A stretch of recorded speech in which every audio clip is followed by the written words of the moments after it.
উঠিলে ক পুৰুষে ক আতি ভয়ংকৰ প্ৰলয় কালৰ অন্তক যেন প্ৰত্যেক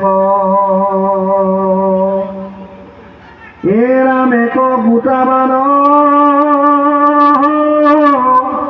মাৰি 12 মান বাহে সিটুনি তাগত পুৰা পৰ্বতে ক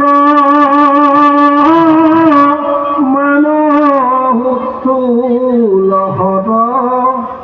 অসঞ্চয়ৰ আকাশ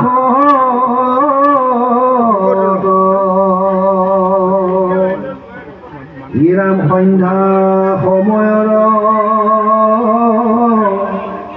মেঘৰ সদৃশ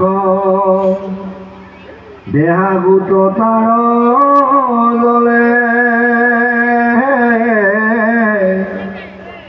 দুই গোটা চকু মধ্যাহ্ন কালৰ সূৰ্যটো অধিক জ্বলে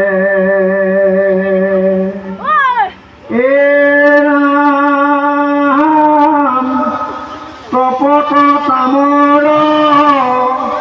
খলা যে নতাৰ কেশ গোপ চাপ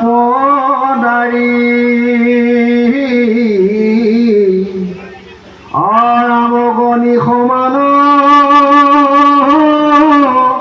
হাতত ত্ৰিশূল ধৰি আছে ঊৰ্ধ কৰি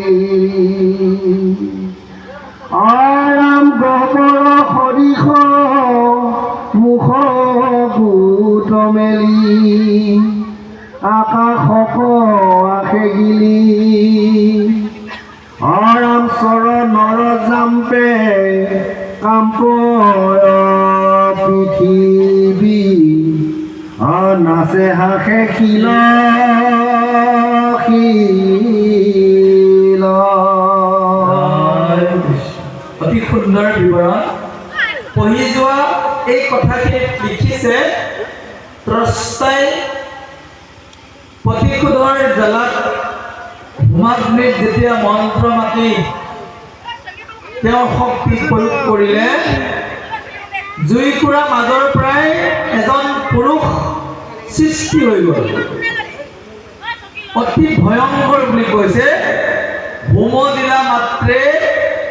অগ্নিৰ মাজে উঠি আহিলেকৈ এক ভয়ংকৰ পুৰুষ প্ৰলয় কালৰ অন্তেক যেন প্ৰত্যেক ইমান ভয়ংকৰ আছিল বৃত্তাসুৰ দেখিলেই ভয়ংকৰ শৰীৰটোৰ বিষয়ে দিছে পৰ্বতৰ সমান স্থূলন্তৰ সন্ধ্যা